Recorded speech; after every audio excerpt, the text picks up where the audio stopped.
Yo cuy, what's up? Balik lagi di Adlan Channel. Nah, pada kesempatan kali ini aku mau jawab pertanyaan dari subscriber mengenai cara dan tips bagaimana membeli kamera second.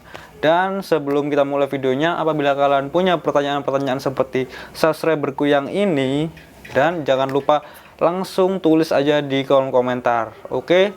Sebelum kita mulai videonya, jangan lupa kita mulai dengan intro dulu. Mantap.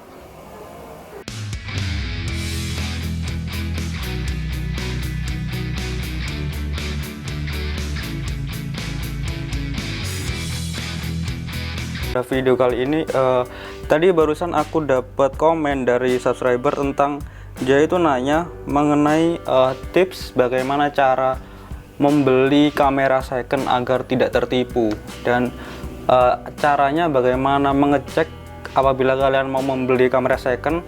Ada baiknya kalian harus mencek dulu bagaimana cara-cara tips-tipsnya agar kalian tidak tertipu dalam membeli kamera second. Yo cuy, tips dan trik bagaimana cara membeli kamera second. Yang pertama adalah kalian harus membaca dahulu deskripsi dari kamera yang akan kalian beli. Dan tentu saja seorang pembeli harus membaca terlebih dahulu deskripsinya. Tentu saja seorang penjual juga sudah menuliskan detail bagaimana dia menjual barangnya, seperti minusnya apa. Contohnya seperti misalnya Canon M3 minusnya vignette, flashnya tidak bisa, apa-apa itu harus kalian baca semua. Akan kalian membaca dengan detail deskripsi yang ditulis oleh si penjual.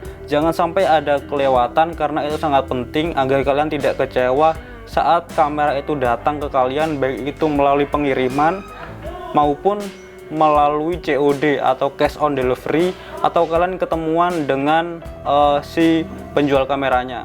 Jadi tips yang pertama adalah kalian harus membaca dengan detail. Oke cuy, tips yang kedua adalah kalian harus mencek bodi kameranya. Ada di bodi itu ada bodinya, apakah lecet, apakah karetnya melar, apakah karetnya itu ada jamurnya, apakah karetnya itu kotor. Itu harus kalian cek baik-baik ya cuy. Jadi misalkan karetnya itu ada jamurnya atau beset-beset atau baret-baret lah, itu harus kalian tanyakan lagi ke penjualnya, apakah ini sudah minusnya udah ditulis tertera di dalam deskripsi penjualan atau belum. Nah misalkan kalau belum, kalian wajib negosiasi lagi mengenai harga kepada si penjualnya. Oke cuy, ini kamera aku. Jadi yang pertama adalah kalian harus cek bagaimana kualitas atau kondisi dari bodi kameranya. Ini kalian bisa lihat. Jadi kalian bisa cek apakah ada baret-baret atau beset-beset di kamera kalian. Apabila si penjual bilang tidak ada beset tapi kalian menemukan beset atau baret, ya maklum aku bilangnya beset karena aku orang Jawa ya. Jadi di sini kalau kalian menemukan baret atau minus, ada jamur di karetnya atau karetnya ada yang melar, ini enggak ada karetnya ya, aku beli dapat murah soalnya. Dan misalnya penjualnya nggak bilang kalau ada seperti minus seperti itu, kalian bisa langsung nego ya. Jadi tips yang kedua adalah kalian harus cek baik-baik bagaimana kualitas kondisi fisik dari kamera yang akan kalian beli. Oke, tips yang ketiga adalah cek lensa dan sensor. Oke cuy, tips yang selanjutnya adalah kalian nyalakan flash di HP kalian, lalu kalian cek apakah ada jamur atau sarang laba-laba seperti jamur kotor di lensa dan di prosesor atau sensornya, apakah ada jamurnya. Dan kalian pertimbangkan kalau ada jamurnya mending nggak usah dibeli ya. Kalau di sensornya, kalau di lensanya masih kalau ada jamurnya itu tidak masalah, ini bisa kalian beli aja, nggak apa-apa, nanti bisa kalian bersihkan. Tapi kalau di sensornya mending jangan dibeli. Oke, seperti itu. Kalian cek dulu baik-baik pakai HP kalian flash di HP kalian, lalu kalian lihat baik-baik. Oke, seperti itu. Jangan dibeli yang ada jamurnya di sensornya, nanti itu bakal cepet sekali rusak dan gampang matot tentunya. Oke cuy, tips yang keempat adalah kalian mencek apakah di layarnya itu ada vignette atau enggak. Vignette itu seperti bingkai hitam yang ada di layar kamera kalian. Misalnya ada bingkai hitam di sekeliling layarnya, itu namanya vignette, dan itu adalah jenis kerusakan LCD yang bisa menyebabkan kamera kalian nanti layarnya lama-lama akan mati. Meskipun itu tidak mempengaruhi pada hasil, tapi itu cukup mengganggu ya untuk penglihatan hasil dari video atau foto yang kalian jepret itu. Tapi untuk hasilnya saat kalian mengcopy atau memindahkannya ke HP kalian atau ke kamera kalian, ke laptop kalian, itu hasilnya tentu saja tidak akan vignette ya, cuma di LCD-nya aja vignette.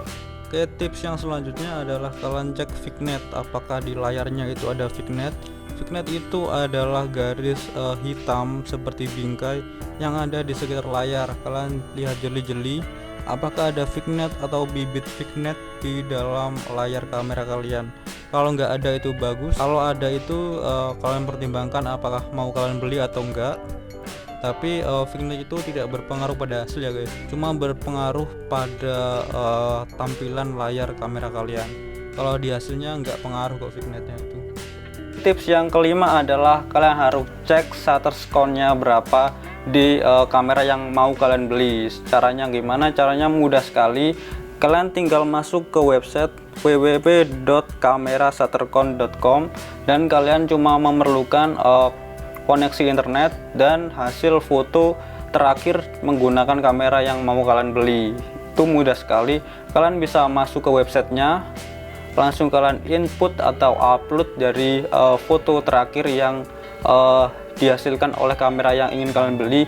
Kalian bisa pakai laptop atau pakai HP, dan biasanya kalau kalian cek kamera itu tentu saja kalian pakai HP ya. Kalian bisa langsung buka websitenya di HP kalian, lalu kalian bisa upload hasil foto terakhir menggunakan kamera itu, dan tunggu beberapa menit dan langsung akan muncul angka yang menunjukkan jumlah Shutterstock dari kamera yang akan kalian beli. Jumlahnya itu usahakan kalian kalau membeli kamera dengan Shutterstock-nya rendah ya.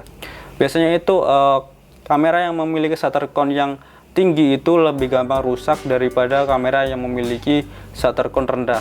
Oke, langsung saja kita praktekin bagaimana cara cek Shutterstock menggunakan website ini tanpa menggunakan software. Kalian hanya memerlukan koneksi internet, hasil foto terakhir, dan cek website ini. Oke, langsung kita praktekin di HP kalian. Lalu kalian bisa upload hasil foto terakhir menggunakan kamera itu, dan tunggu beberapa menit dan langsung akan muncul angka yang menunjukkan jumlah Shutterstock dari kamera yang akan kalian beli.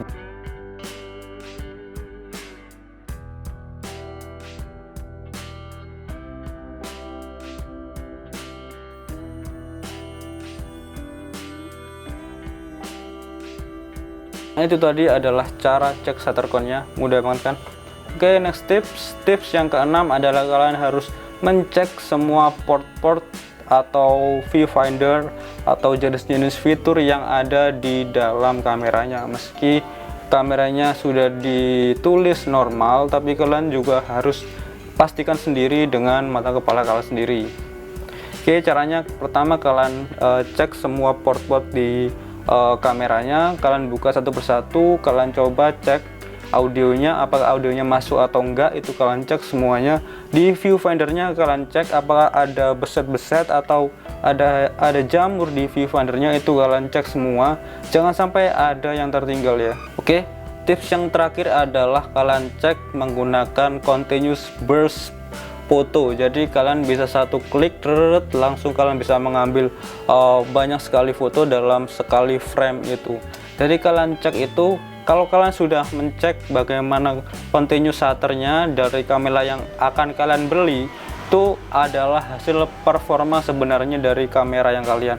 Apabila performa shutternya masih bagus, itu tandanya kamera kalian masih layak untuk dipakai. Oke, itu aja dari aku. Sekian. Apabila video ini bermanfaat untuk kalian, jangan lupa like, comment, dan subscribe ya. Terima kasih.